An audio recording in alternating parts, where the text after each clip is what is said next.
ចាសម្រាប់តមកទៀតចូលដល់លោកអ្នកដែលកើតឆ្នាំឆ្លូវចាសម្រាប់អ្នកកើតឆ្នាំឆ្លូវឃើញថាសម្រាប់លោកអ្នកណាមករយៈនេះឃើញថាលោកអ្នកអាចមានអារម្មណ៍ថាដោយលោកអ្នកចង់ធ្វើបន់ចង់ធ្វើរឿងល្អការបរិច្ចាគអីហ្នឹងគឺអាចនឹងមានឃើញបងចំនួនអាចកំពុងមានការត្រៀមឬរៀបចំការបរិច្ចាគជាសភៅជាសម្ភារៈរៀនសូត្រជាសម្ភារៈបំពាក់នេះឃើញថាអាចនឹងត្រៀមបកគលឲ្យទៅអ្នកណាម្នាក់ឬបរិច្ចាគទៅឲ្យអ្នកណាម្នាក់អញ្ចឹងណាចាហើយសម្រាប់ពាក់ព័ន្ធនឹងរឿងលុយដែរឃើញថាដំណើរការនេះលុយកាត់របស់អ្នកមានភាពនឹងណជាធម្មតាណាលោកអ្នកអាចប្រើប្រាស់បែងចែកបានចាសម្រាប់សុខភាពឃើញថាលោកអ្នកអាចប្រយ័ត្ន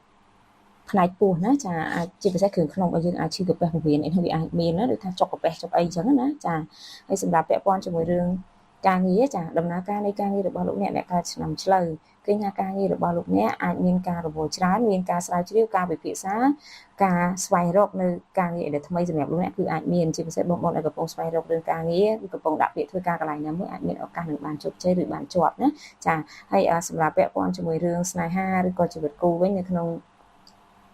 ខែនេះចាអ្នកកើតឆ្នាំឆ្លូវឃើញថាជីវិតគូរបស់លោកអ្នក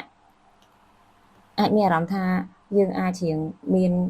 សម្ពាធឬអាចមានការប៉ះទង្គិចខ្លះជាមួយនឹងដៃគូរបស់យើងដែរអញ្ចឹងគួរតែប្រយ័ត្នណាចាហើយអ្នកនៅទនេវិញឃើញថាឱកាសនេះអាចមានមុនស្នេហ៍តិចអាចមានអ្នកចាប់អារម្មណ៍ចំពោះលោកអ្នកណាចាសម្រាប់ពាក់ព័ន្ធជាមួយនឹងរឿងដែលលោកអ្នកគួរប្រុងប្រយ័ត្នបំផុតនៅក្នុងឱកាសនេះឃើញថាលោកអ្នកត្រូវប្រយ័ត្នរឿងការទុកដាក់របស់ណាចាហើយមួយទៀតគឺប្រយ័ត្នពាក់ព័ន្ធនឹងភ្លើងមុនចេញទៅណា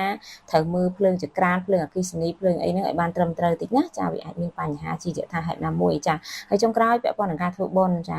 គឺ